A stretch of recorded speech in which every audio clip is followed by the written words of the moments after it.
Hello friends, good morning to all of you. Myself Rohit Kumar Maurya. और हम जो है आपको यहाँ ऑर्गेनिक केमिस्ट्री का बेसिक्स पढ़ाएंगे। ऑर्गेनिक केमिस्ट्री के बेसिक्स में हमने आपको इसके पहले 6 लेक्चर पढ़ाए हैं और जो 6 वाला लेक्चर है, 6वां लेक्चर है, उसको हमने 2 पार्ट में पढ़ाने का जो है निर्णय लिया है। लेक्चर नंबर 6 में आपको कार्बनिक यौगिकों के स्ट्रक्चर के विषय में पढ़ाया जाएगा और उसमें आपने क्या क्या पढ़ना है। कार्बनिक लेक्चर नंबर 6 पार्ट 1 पार्ट 2 दोनों में मिला के आपको जो है केवल कार्बनिक यौगिकों के संरचनात्मक निरूपण के विषय में ज्यादा फोकस किया जाएगा। ठीक है, इसमें आप क्या पढ़ेंगे, पढ़ा हुआ है आपने, मैंने थोड़ा बहुत बताया है आपको कि कार्बनिक यौगिकों के संरचनात्मक निरूपण में आप किसकी बात करते हैं, किसकी बात करते हैं भाई, कि कार्बनिक यौगिकों को कितने तरीके होते हैं दिखाने के। एक क्या होता है, एक लुईस संरचना होता है, एक अणुसूत्र होता है जो कि आप पढ़ लिए हैं, एक होता है ओपन स्ट्रक्चर होता है या एक्सपैंड स्ट्रक्चर कहते हैं, और एक होता है कंडेंस्ड। कंडेंस्ड के विषय में मैं चर्चाएं कर रहा था इसके पहले वाले वीडियो में पार्ट 1 में। लास्ट में थोड़ी बहुत जो है वॉइस रिकॉर्ड्स नहीं हो पाई थी, तो मैं उन्हीं जहां से वॉइस रिकॉर्ड्स नहीं हुई थी उसको मैं थोड़ा रिवाइज करने का प्रयास करता हूं। देखो, कंडेंस्ड स्ट्रक्चर में क्या होता है कि सिंगल बॉन्ड्स को नहीं दिखाया जाता। जैसा कि देखो, ये तुम्हारा प्रोपेन है, ये लिख भी दे रहा हूं, आप लिख भी लेंगे यार, प्रोपेन। सबका नाम बता दूंगा, आप लिख लीजिएगा, ठीक है, आप सुन के लिख लें थोड़ा बहुत। ये प्रोपेन का ये कंडेंस्ड स्ट्रक्चर है, ये ब्यूटेन का, इसमें सिंगल बॉन्ड नहीं दिखाया जाएगा। ये पेंटेन का है। कभी कभी क्या होता है, कंडेंस्ड स्ट्रक्चर को और भी ज्यादा कंडेंस्ड करके लिखा जाता है, और भी ज्यादा शॉर्ट में करके। कब, जब उसमें कुछ ग्रुप ऐसे हैं जो रिपीट हो रहे हैं। जैसे देखिए यहाँ पे CH2 2 बार आ गया तो आप CH2 2 बार कर दीजिए, बार बार न लिख के। ऐसे यहाँ CH2 3 बार आ गया, 3 बार लिख दो, तो इसको और ज्यादा कंडेंस्ड मानते हैं। ये आपका जो है प्रोपीन का कंडेंस्ड स्ट्रक्चर है। CH3 CH CH2 कैसे बनता है अगर मैं समझाऊं, इन दोनों को कैसे बनाएं आप। पहले से कार्बन लिख लो, चलो कार्बन लिख लिया आपने, ओपेन पहले बनाने का प्रयास किया करो। अगर आपको मान लीजिए कंडेंस्ड समझ है नहीं आ रहा तो पहले ओपेन बनाने का प्रयास किया करें, और इसमें तो प्रॉब्लम नहीं होगा कंडेंस्ड वाले, यही प्रॉब्लम थोड़ा बहुत होगा कि कैसे बन जाता है एल्कीन का, एल्काइंस का। तो मैं एल्कीन का बता रहा हूं, ठीक उसी पैटर्न पे एल्काइंस वगैरह का भी बनता है। जैसे ये हुआ, आपको पता है इसमें एक स्थान पे डबल बॉन्ड रहेगा। इसके बाद क्या घटनाएं होंगी, इसके बाद घटना ये होगी, इसके पास 3 H चाहिए, इसको 1 H चाहिए और इसको 2 H चाहिए। इसमें क्या इसी बॉन्ड को दिखाना है, इस बॉन्ड को नहीं दिखाना है, तो क्या लिखेंगे, CH3 CH CH2। ऐसे अगर 4 कार्बन हो, मान लीजिए 4 कार्बन हो आपके पास, ये समझने का तरीका बता रहा हूं दृष्टिकोण से, ताकि आप समझ सके। ठीक है, तो यहां क्या CH3 CH2 CH CH2 यही बॉन्ड से दिखाएंगे, इन बॉन्ड्स को नहीं दिखाना। ठीक है, अब हम अगर इसके बात करें साइक्लोब्यूटेन के कंडेंस्ड स्ट्रक्चर की बात कर ले, तो 4 कार्बन लगा दिया भाई, H को कंडेंस्ड करके दिखा। अब मुझे लगता है कि आप जो है एल्काइन के कंडेंस्ड स्ट्रक्चर के विषय में जान चुके हैं बेहतर तरीके से। आप इसका भी कंडेंस्ड जान चुके हैं कि भाई H को ऐसे लगा देना है, बस हो जाए कंडेंस्ड, बॉन्ड्स को नहीं दिखाने हैं। मान लीजिए अगर आपको एल्कोहल का दिखाना हो तो कैसे दिखाएंगे आप, तो वही कार्बन देखो कैसे बनता है, कार्बन लगा के 2 OH लगा दिया।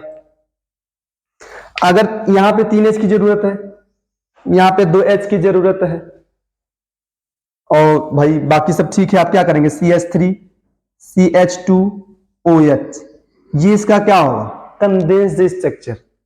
अब इसी में से मैंने कुछ बॉन्ड्स दिखा दिए, जैसे मान लो ये बॉन्ड दिखा दिया, और O के पास 2 लोन पेयर होते हैं, उसको भी दिखा दिया जाए, तो क्या हो जाएगा, हाँ वो हो जाएगा कुछ थोड़ा बहुत कंडेंस्ड है, पूरी तरीके से कंडेंस्ड नहीं है।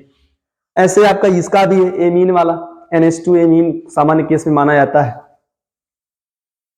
एथिलेनिन है तो C2H5 होता है, 2 कार्बन लगा के भाई। अब यानी के पास एक लोन पेयर बचेगा, बॉन्ड्स दिखा देने हैं एक ठो आपको, इतना समझे हैं आप। अब मैं बात कर रहा हूं बॉन्ड लाइन नोटेशन में क्या होता है। अच्छा इसको इतना लिखे तब, इतना लिखे तब मैं बताऊं बॉन्ड लाइन नोटेशन में क्या होता है।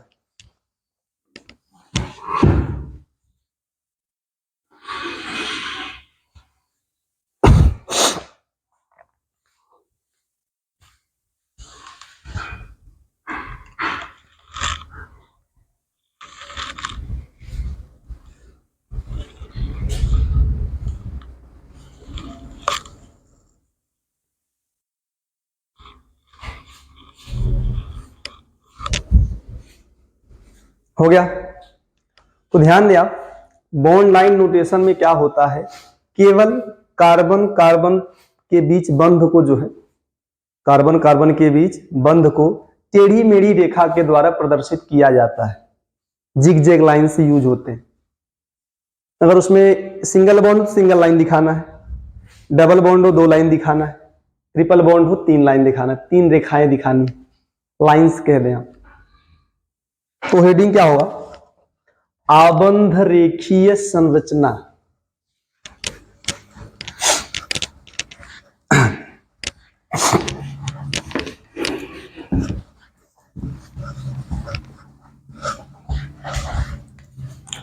आबंध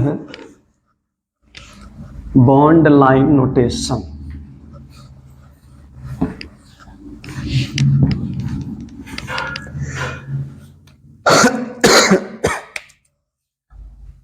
आबंध आबंध रेखीय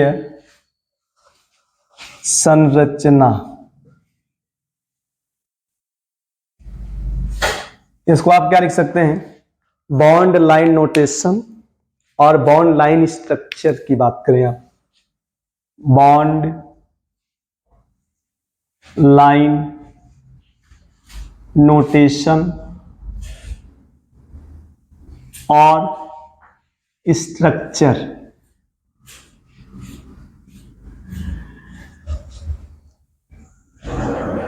इसमें क्या होता है,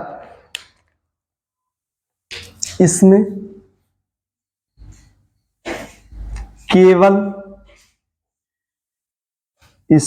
केवल कार्बन कार्बन के बीच बंध को, इसमें केवल कार्बन कार्बन के बीच बंध को जिग जैग लाइंस, हिंदी लिख लेंगे आप, टेढ़ी मेढ़ी रेखा, जिग जैग जैग रेखाओं द्वारा प्रदर्शित किया जाता है, प्रदर्शित किया जाता है। इसके अलावा क्या होता है पता है, मतलब ये समझे आप लोग कि कार्बन कार्बन में लिखवा नहीं रहा, इसको बता देना कि जैसे अगर एक बॉन्ड रहा तो सिंगल लाइंस दिखाएंगे कि रेखाएं दिखाएंगे, अगर डबल बॉन्ड रहा तो डबल दिखा देंगे, 2 रेखाओं से, एक रेखा उसके ऊपर एक और रेखा, ट्रिपल बॉन्ड रहा 3 रेखा दिखा दीजिएगा।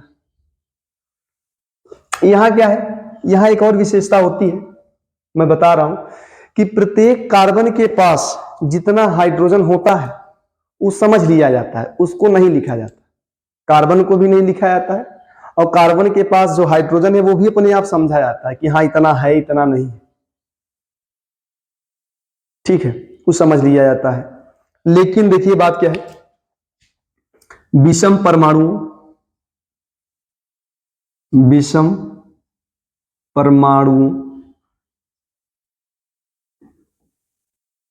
जैसे ऑक्सीजन, नाइट्रोजन, सल्फर आदि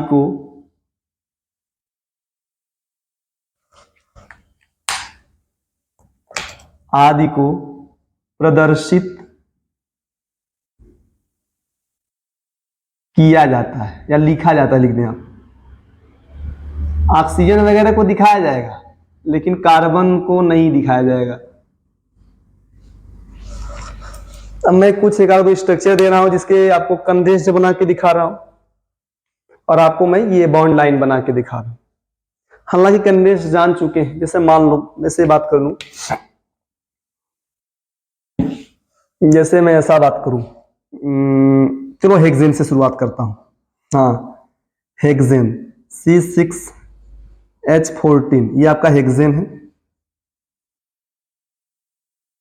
मैं हेक्सेन का आपको दो स्ट्रक्चर बनवाऊंगा, एक कंडेंस्ड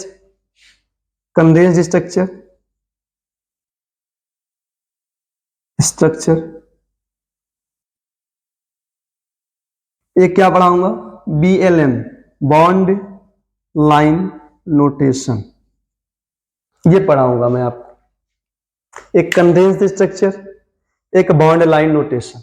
इसमें क्या करेंगे पता है, नॉर्मली ऐसे दिखा देना CH3 CH2 CH2 CH2 CH2 CH3, ये इसका कंडेंस्ड स्ट्रक्चर होगा।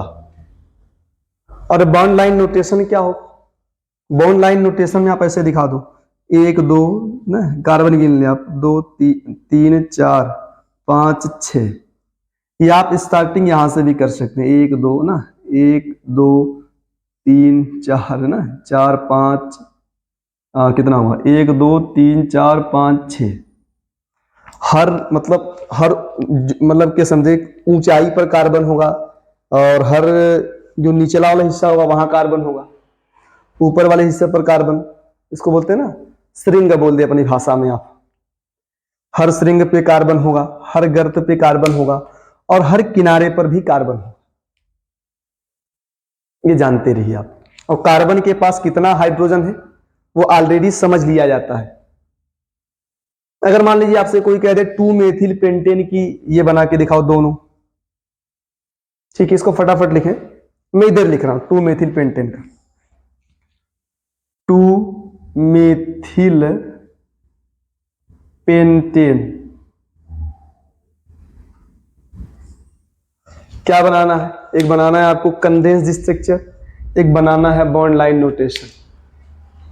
कंडेंस्ड स्ट्रक्चर कैसे दिखाना है आपको, कंडेंस्ड का मैं तरीका बता दिया, अगर बनाने का तरीका अपन मैंने सोचना हो तो 5 कार्बन से लगा लें आप सिंगल बॉन्ड से, बोला है पेंटेन ना, उसके बाद दूसरे पे लगा दें मेथिल। अब इसी NH वगैरह लगा के सब लिखो, जानते कैसे लिखा जाएगा CH3, इसके बाद वहां CH होगा, और CH के नीचे CH3, तो इसको ऐसे लिखा जाता है CH3 ब्रैकेट में, इस कार्बन से जुड़ा हुआ है, उसके बाद CH2, उसके बाद CH2, उसके बाद CH3। इसको और भी ज्यादा कंडेंस्ड कर सकते हैं CH2 2 बार लिखकर।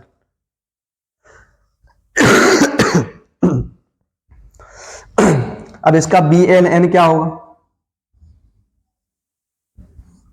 पहले 5 कार्बन ऐसे लगा लें आप जिग जैग मोशन में, ठीक है, मैं यही शुरू करता हूं, 1 2 3 4 5 है 5 कार्बन, और दूसरे कार्बन से आप यहां से लगा दीजिए, इसे हो गया, छापे इसको फटाफट, दिखाई दे रहा ना आप लोग, चलिए बढ़िया है।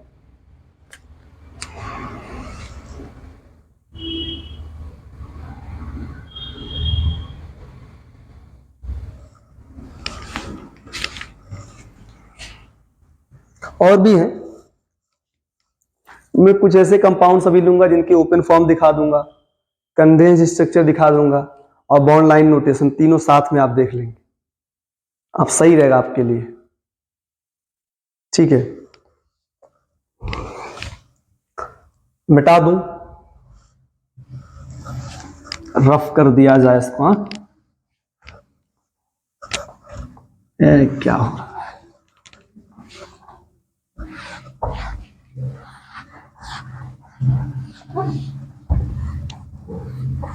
अब देखिए, जैसे मैं अगर साइक्लोहेक्सेन की मान लो बात कर लूं, भाई बार बार वही आ रहा है, साइक्लोहेक्सेन की 3 स्ट्रक्चर बनाने हो आपको, ओपन स्ट्रक्चर बनाना, बॉन्ड लाइन नोटेशन बनाना, और क्या बनाना हो, कंडेंस्ड, तीनों बनाना हो। तो देखिए मैं ले रहा हूं साइक्लोहेक्सेन, साइक्लोहेक्सेन, हेक्सेन, फार्मूला होगा C6H12। सबसे पहले देखो इसका अगर ओपन स्ट्रक्चर बनाना, ओपन, मैं कुछ कंपाउंड्स यहां लिखूंगा जिनके 3 स्ट्रक्चर बनाए जाएंगे, ठीक है। Open structure,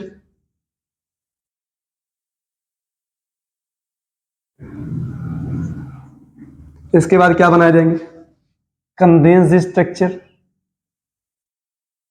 condensed structure. उसके बाद क्या बनाए जाएंगे, बॉन्ड लाइन नोटेशन, BLN, ठीक है। और यहां होंगे यौगिक, ठीक है, मैं लिख रहा हूं यौगिक या कार्बनिक यौगिक, जो भी कह दें आप। यौगिक लेंगे इधर, इधर पॉइंट्स में, उधर उनका क्या बनाएंगे, हाँ, open structure, cyclohexane, open structure बनाएंगे आप, कंडेंस्ड स्ट्रक्चर बनाएंगे आप, और बॉन्ड लाइन नोटेशन। इसका ओपन क्या होगा, ऐसे कार्बन लिख लो,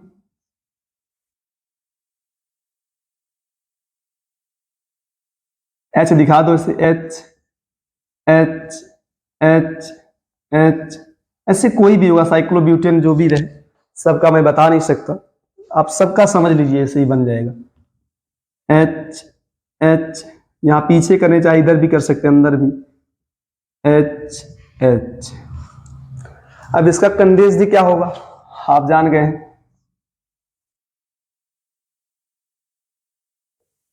ऐसे 6 कार्बन लगा दिया जाए, H2 H2 H2 H2 H2 H2, ये H पीछे भी हो सकता है, ये समझ लीजिए आप, ऐसा नहीं कि H आगे ही हो।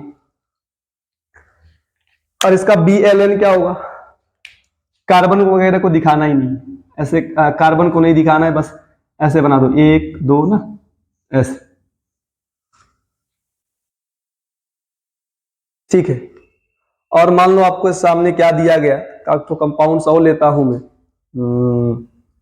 चलिए मैं बेंजीन की बात कर लूं, बेंजीन की बात कर लूं, उसका ओपन स्ट्रक्चर, कंडेंस्ड स्ट्रक्चर सब देखना हो,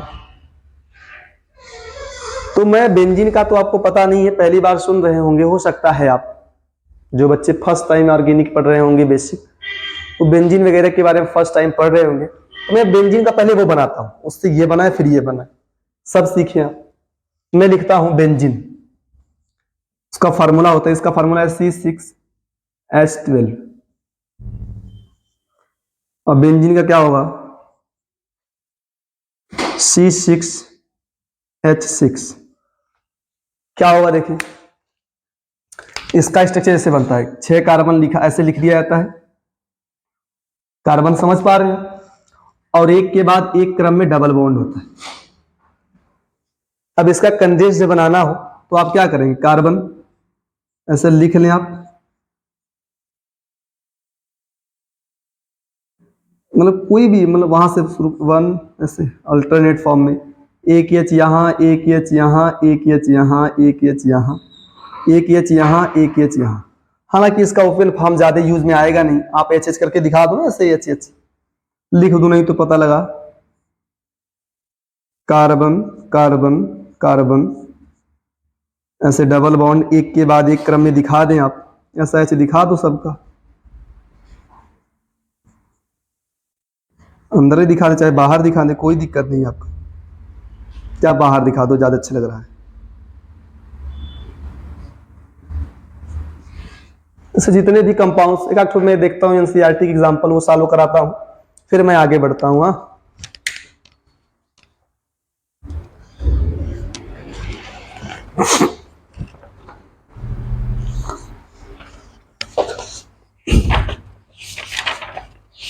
अगर वीडियो जहां भी आपको समझ में नहीं आएगा वहां रोक लेंगे आप, उसके पहले वाली सारी चीजें क्लियर करके फिर आगे बढ़ेंगे। ये पढ़ने का तरीका होना चाहिए आपका, नहीं पता लगा पढ़े ही जा रहे समझ ही नहीं आ रहा क्या पढ़े जा रहे, ठीक है। आपके बुक में एक दिया है, ठीक है, इसको लिखे तो मैं उसको सॉल्व कराऊं। एक दिया है क्वेश्चन, उसका मतलब कंडेंस स्ट्रक्चर नहीं, निम्न यौगिकों की संरचना सूत्र संघनित रूप में लिखिए और उनका आबंध रेखीय सूत्र बनाइए। अच्छा, ये दिया है, इनका कंडेंस्ड फॉर्म लिखना है, मतलब कंडेंस ऑलरेडी है, उसको और भी ज्यादा कंडेंस करके लिखना है और उसका BLN बनाना है। देखिए ध्यान से, प्रश्न आप पढ़ लीजिएगा, मिटा दे रहा हूं। मैं बस लिखता हूं कि क्या क्या लिखना है आपको। आपको लिखना है कंडेंस्ड फॉर्म जो दिया जाएगा, और क्या लिखना है,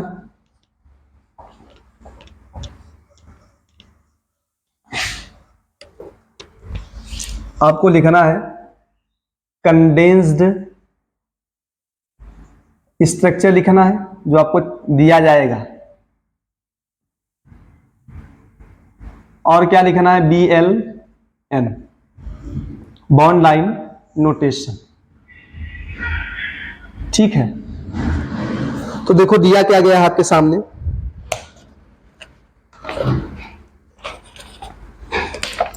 ये आपका है OH CH2 CH2 CH2 CH CH3 और क्या है, देखिए CH CH3 ब्रैकेट में किया है क्या इसको, CH3।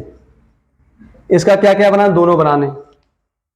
एक और दिया है, क्या दिया है भाई, CHOH ओपन फॉर्म दिया है, ये तो कंडेंस था, ये ओपन दिया है। C ट्रिपल बॉन्ड N, ये भी है कंडेंस्ड ही है, कुछ बॉन्ड्स दिखाए गए, कुछ बॉन्ड्स नहीं दिखाए गए, कंप्लीटली ओपन नहीं है। देखिए मैंने बताया ना कंडेंस्ड है, इसको और ज्यादा कंडेंस करके लिखिए, वो भी कंडेंस्ड ही होगा। कंडेंस दिया हो, अगर बोला हो कंडेंस लिखने के लिए तो और ज्यादा कंडेंस्ड कर दो। ओपन दिया है, बोला है कंडेंस्ड करने के लिए, तो वही करना है, सिंगल बॉन्ड्स वगैरह को दिखाना नहीं है, डबल बॉन्ड वगैरह को ही दिखाना है। देखो ध्यान से, ये ऑलरेडी कंडेंस्ड है, इसका और ज्यादा कंडेंस जानते हैं क्या होगा, इसका और ज्यादा कंडेंस स्ट्रक्चर होना चाहिए।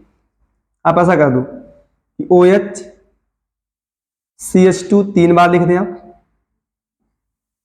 इसके बाद CH CH3 कर दें, ठीक है, OH CH2 3 बार, इसके बाद CH CH3, इसके बाद क्या करेंगे, अगला CH, ये CH3 कितनी बार है, 2 बार। ये पहले का आंसर है, कंडेंस्ड है उसका, ये है कंडेंस्ड स्ट्रक्चर। और इसका बनाना है BLM बॉन्ड लाइन नोटेशन, तो उसके हिसाब से बनाइए आप, 1 2 3 4 5 ना, समझे आप लोग। ये जो 2 ग्रुप CH3 लगे हुए हैं ना, इसमें से एक CH3 को लंबी श्रृंखला में गिन पाएंगे, एक CH3 पार्श्व श्रृंखला होगा, और इसने बता भी दिया कि यही पार्श्व श्रृंखला है। आप कार्बन गिनिए, 1 2 3 4, ये पार्श्व श्रृंखला है, नहीं गिनना है, 5 6 कार्बन की लंबी श्रृंखला बनाना है आपको, तो बना लीजिए पहले। चलो हम यही शुरू करते हैं, 1 2 3 4 5 6, ठीक है। और इसके साथ में आपको OH भी ऐड करना है, आप OH को यहां लगा दे, चाहे OH को छोड़कर 6 कार्बन, इसको नहीं गिनना है कार्बन, पता लगा, 1 2 3 4 5 6 कार्बन, ठीक है। इसके बाद में क्या घटनाएं देख रहे हैं आप, 1 2 3 4 चौथे कार्बन से, 1 2 3 4 चौथे कार्बन से एक CH3 लगा, CH3 को ऐसे दिखा देना है, सिंगल बॉन्ड, वो मेथिल है CH3, और इसके अगले वाले कार्बन से भी दिखा देना। आप इसको इस तरीके से भी लिख सकते हैं, आपका मन, कि OH कर लो, इसके बाद 6 कार्बन करो, क्या दिक्कत है। यहां से 1 2 3 4 5 6, 1 2 3 4 5 6, चौथे कार्बन से लगाना एक CH3 और एक यहां लगाना ना। मैं इसकी बात करूं, कंडेंस्ड और ज्यादा क्या होगा, ग्रुप जो रिपीट से उसको कर दो, ऐसा लिखें आप, इसका कंडेंस्ड क्या होगा,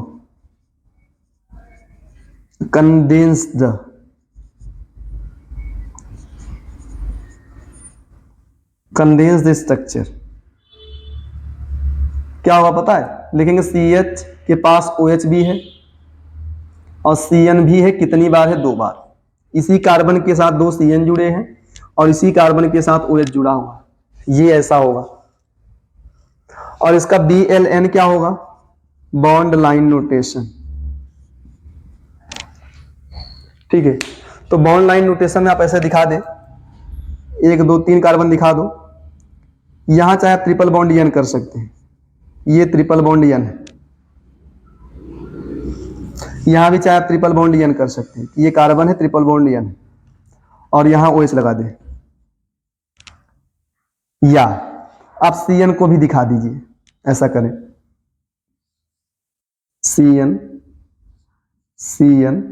OH, ऐसा भी कर सकते हैं आप, ये कार्बन ही होगा, ऐसा करें ज्यादा बेहतर रहेगा। लिखे आप लोग इतना। और थोड़ा सा देखें, हालांकि अब इतने बहुत है, आप समझ चुके, पूर्ण रूप से समझ चुके हैं। अब हम थोड़ा सा इसको लिखने के बाद अब हम चर्चाएं थोड़ी सी करेंगे क्रियात्मक समूह के बारे में। क्रियात्मक, कार्बनिक यौगिकों में क्रियात्मक समूह पाए जाते हैं। क्रियात्मक या कार्यात्मक या प्रकार्यात्मक, 3 नाम है, इसका बता दे रहे हैं। प्रकार्यात्मक समूह, क्रियात्मक समूह कहें आप, चाहे कार्यात्मक समूह कहें आप, चाहे प्रकार्यात्मक समूह कहें। फंक्शनल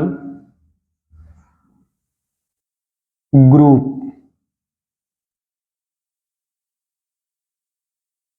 भाई क्रियात्मक समूह क्या होते हैं, मैं थोड़ा सा पानी पी के बता रहा हूं।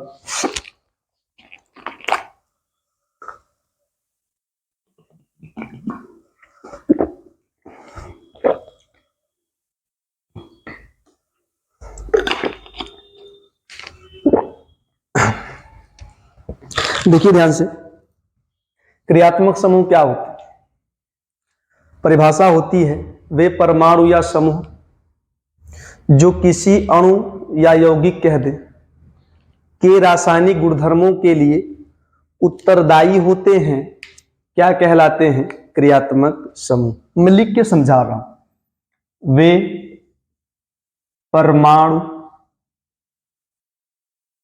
या समूह, वे परमाणु या समूह जो किसी यौगिक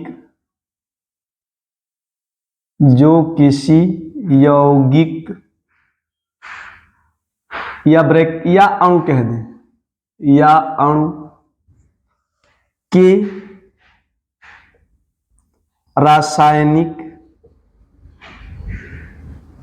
के रासायनिक गुणधर्मों के लिए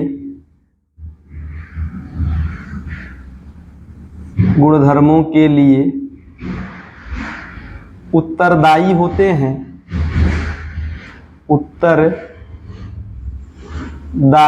रेस्पॉन्सिबल, ठीक है, होते हैं,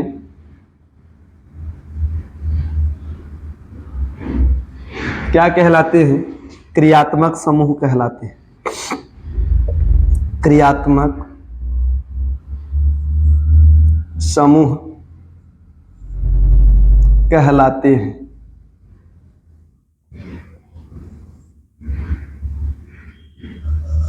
ठीक है, जैसे मान लीजिए मैं एक बात कर रहा हूं, जैसे आपका मेथिल है, या मैं एथिल की बात करूं, जैसे मान लो एथिल एक समूह है, C2H5 है, अगर इसके साथ में OH जुड़ जाए, एल्कोहल है, इसकी रिएक्शन कुछ अलग हो जाएंगी। इसके साथ में Cl जुड़ जाए, इसकी रिएक्शन अलग हो जाएंगी। इसके साथ में COOH जुड़ जाए, इसकी रिएक्शन अलग हो जाएंगे। CHO जुड़ जाए, अलग रिएक्शन। तो मतलब ऐसे कोई भी परमाणु या समूह है तो C2H5 ही ना, लेकिन अलग अलग समूहों के आने पर इसकी प्रॉपर्टी बदल जा रही है, केमिकल रिएक्शन से बदल जा रहे हैं। तो वे मतलब है तो C2H5, जुड़कर उनके जुड़ने से इसकी जो है केमिकल रिएक्शंस वगैरह बदल जा रही हैं। तो ऐसे परमाणु या समूहों को क्या कहा जाता है? क्रियात्मक समूह, जो अपने हिसाब से प्रॉपर्टी लेके चले, जुड़कर, जुड़ने के बाद उनकी प्रॉपर्टी इनके हिसाब से न चले, उसके हिसाब से चले। ठीक है, जैसे एन आ जाए, मान लीजिए इन आ जाए, आइन आ जाए, जैसे एथीन, एथेन, एथाइन, कार्बन तो सेम है, बस वहां एन इन आइन जो आया है ना, वो क्रियात्मक समूह है, और उनकी एन इन आइन के आने से ही प्रॉपर्टी बदल जाती है। एन कम क्रियाशील होता है, इन उससे ज्यादा क्रियाशील, आइन उससे अधिक क्रियाशील। तो ऐसी बातें होती हैं। तो वही होता है कि ऐसे परमाणु या समूहों को क्रियात्मक समूह कहा जा सकता है, जो किसी भी यौगिक में जुड़कर उसके रासायनिक गुणधर्मों के लिए खुद जिम्मेदार हो। ठीक है, जैसे मैं लिख दे रहा हूं कुछ क्रियात्मक समूह का, जैसे एक है यक्स, जानते हैं ना यक्स, इसका नाम है हैलोजन। हैलोजन। एक है आपका COOH, इसका नाम है कार्बोक्सिलिक समूह। ये कार्बोक्सिलिक समूह, कार्बोक्सिलिक समूह। एक है CHO, ये एल्डिहाइड है, क्रियात्मक समूह एल्डिहाइड है, एल्डिहाइड। एक है ketone, C double bond OC, या ऐसे COC भी कह सकते हैं आप, ऐसे, ये कीटोन। एक है एल्कोहल, OH,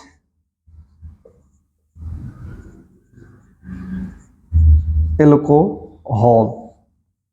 एक है एमीन, बस इतना ज्यादा नहीं, बस ये सब आपके क्रियात्मक समूह जानते रहिए। बस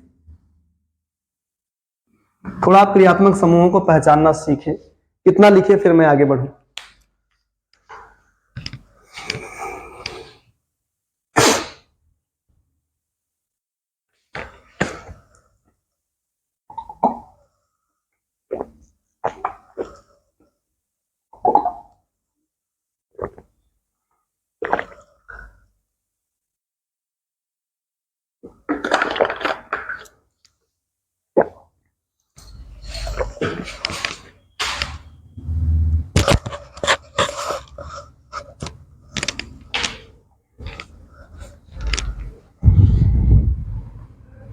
हो गया आपका?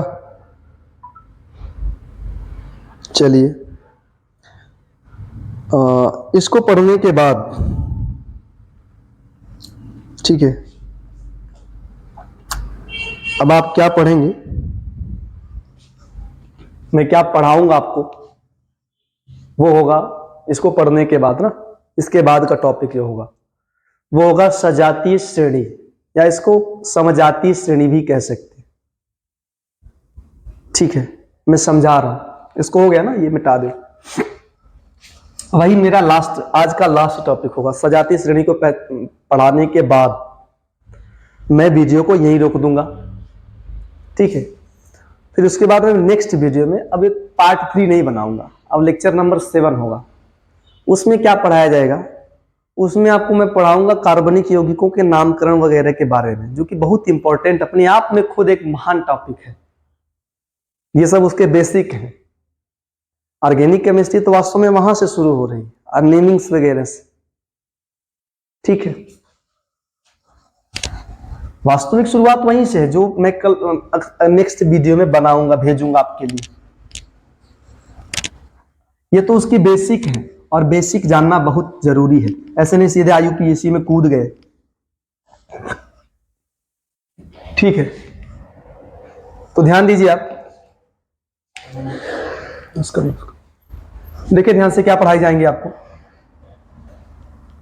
सजातीय,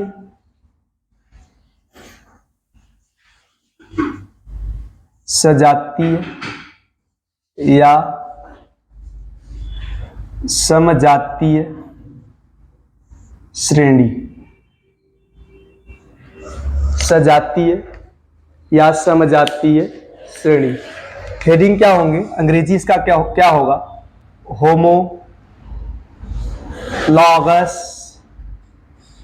सीरीज, होमोलॉगस सीरीज, सजातीय या समजातीय श्रेणी। क्या होगा देखिए, इसकी परिभाषा होती है कि कार्बनिक यौगिकों की, कार्बनिक यौगिकों की ऐसी श्रेणी, कार्बनिक यौगिकों की ऐसी श्रेणी सीरीज जिसमें एक ही प्रकार का, एक ही प्रकार का क्रियात्मक समूह,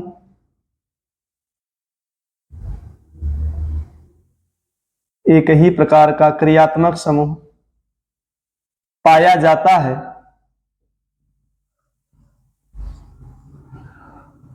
कार्बनिक यौगिकों की ऐसी श्रेणी जिसमें एक ही प्रकार का क्रियात्मक समूह पाया जाता है, क्या कहलाता है भाई, सजातीय श्रेणी कहलाता है। भैया जी, भैया जी हेलो, ये दीवार बंद कर, ये बंद कर दीजिए, कहलाता है।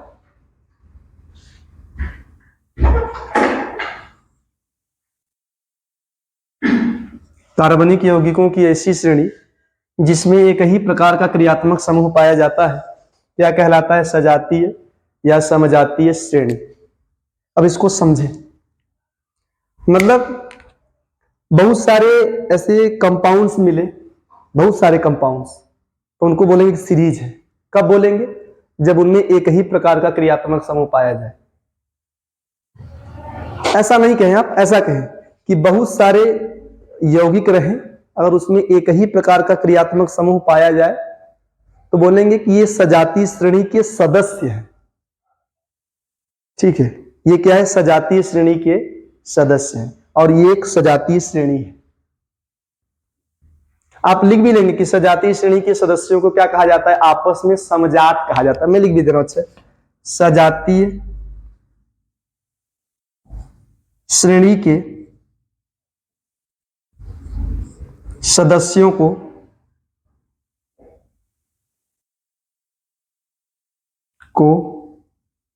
आपस में क्या कहा जाता है, सजात या समजात, होमोलॉग्यू।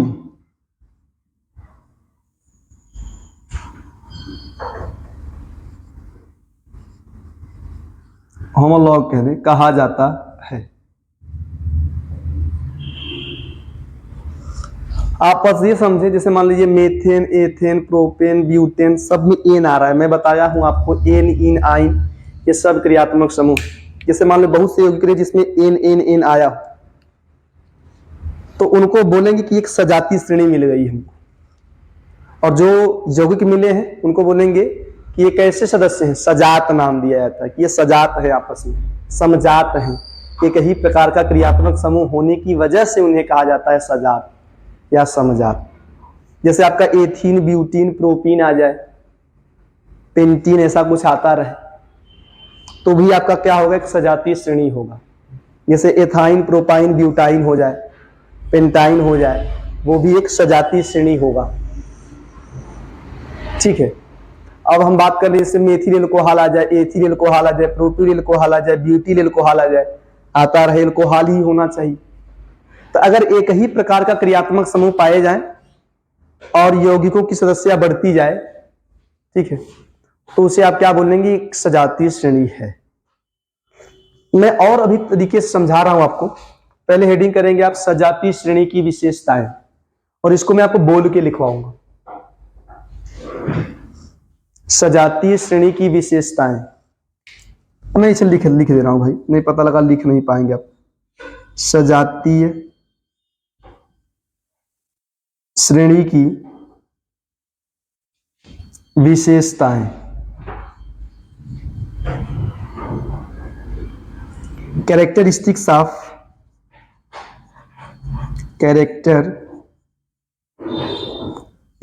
Of homologous series. सजातीय श्रेणी की विशेषताएं।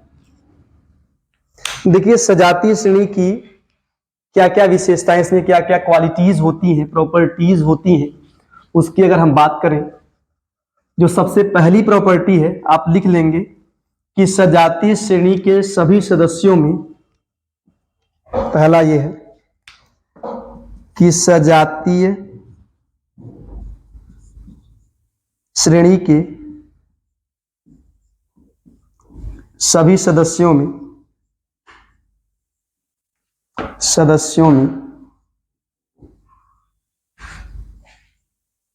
प्रायः एक ही प्रकार का, या प्रायः का मतलब एक ही होता ही हो सकता है, एक ही प्रकार का क्रियात्मक समूह पाया जाता है।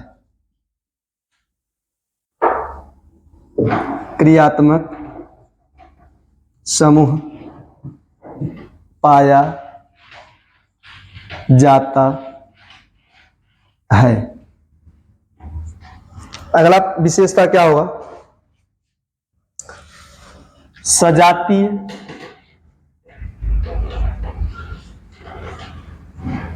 श्रेणी के सभी सदस्यों, सजातीय श्रेणी के सभी सदस्यों को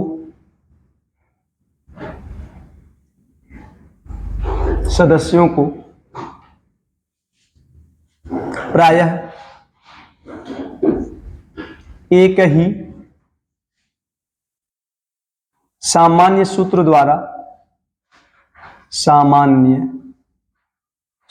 द्वारा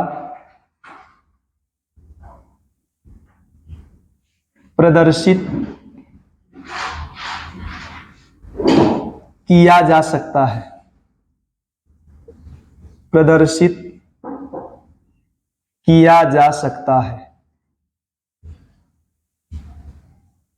अगला क्या है?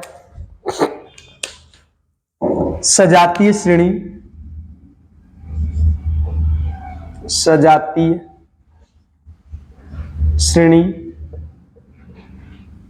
के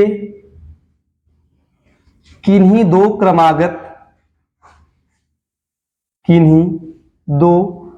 क्रमागत सदस्यों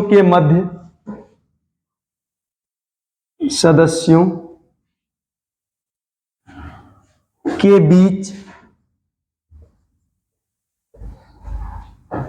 अणुसूत्र में CH2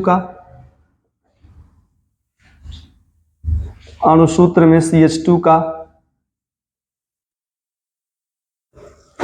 तथा अणुभार में, या आणविक द्रव्यमान कह दें, अणुभार में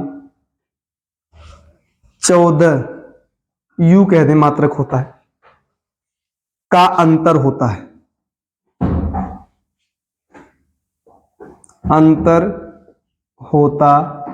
है। अगला क्या होगा? सजातीय श्रेणी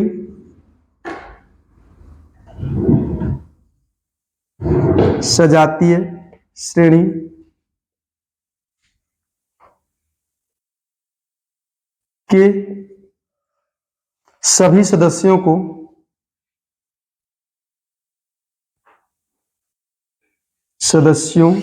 के लिए रासायनिक लिख लीजिएगा पूरा, गुणधर्म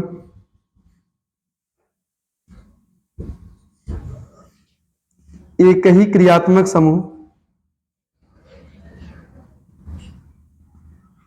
एक ही समान लिख दो चाहे।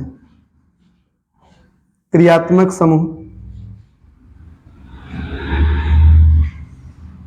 पाए जाने के कारण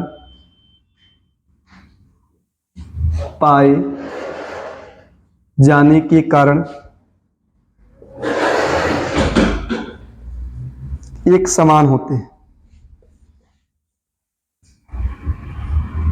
होते हैं। अगला क्या है? सजातीय श्रेणी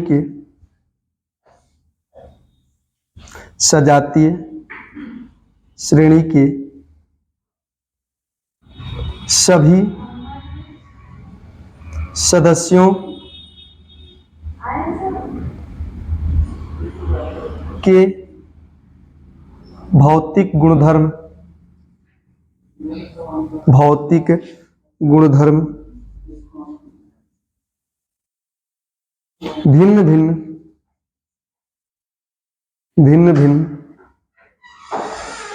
एल्किल समूह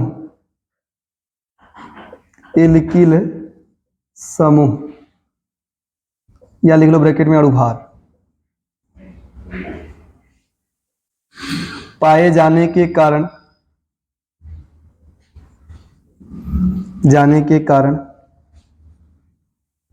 भिन्न भिन्न होते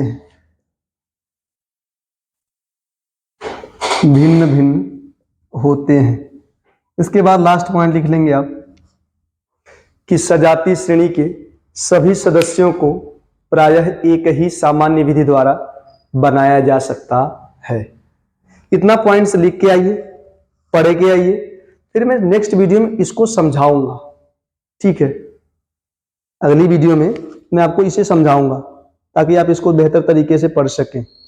ठीक है, अब मैं वीडियो यहीं रुकता हूं।